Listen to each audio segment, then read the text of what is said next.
আচ্ছা, তোমার স্বপ্ন কি একজন নেতা হওয়া, নাকি চাও এমন একটা জীবন যেখানে শৃঙ্খলা, সম্মান আর চ্যালেঞ্জ আছে? তাহলে শুনে রাখো, তোমার জন্য থাকতে পারে ক্যাডেট কলেজ। আজ জানবো ক্যাডেট কলেজ কি, এর ইতিহাস, বৈশিষ্ট্য আর কেন এত ছেলে মেয়ে এখানে পড়াশোনা করতে চায়।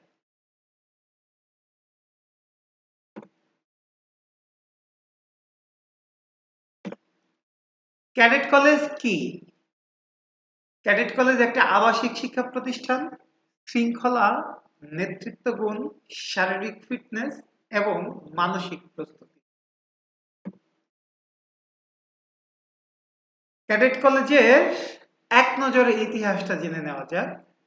প্রথম ফৌজদারহাট ক্যাডেট কলেজ 1958 সালে প্রতিষ্ঠিত হয়। বর্তমানে ক্যাডেট কলেজ সংখ্যা 12টি, যার মধ্যে 9টি ছেলেদের জন্য এবং 3টি মেয়েদের জন্য। রাষ্ট্রীয় গুরুত্ব সম্পন্ন একটা প্রতিষ্ঠান। ক্যাডেট কলেজের বৈশিষ্ট্য: সম্পূর্ণ আবাসিক, ইউনিফর্ম নিয়ম, টাইমলি রুটিন, ইংরেজি ও গণিতের জোর, টিম স্পিরিট ও প্রতিযোগিতা।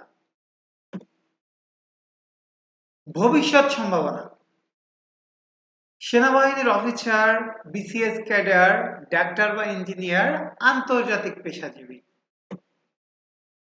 কেন পড়বে ক্যাডেট কলেজে?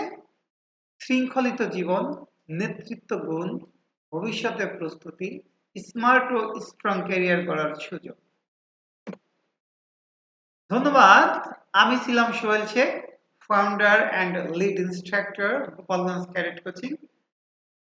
সাবস্ক্রাইব করতে অবশ্যই ভুলবেন না। ধন্যবাদ সবাই।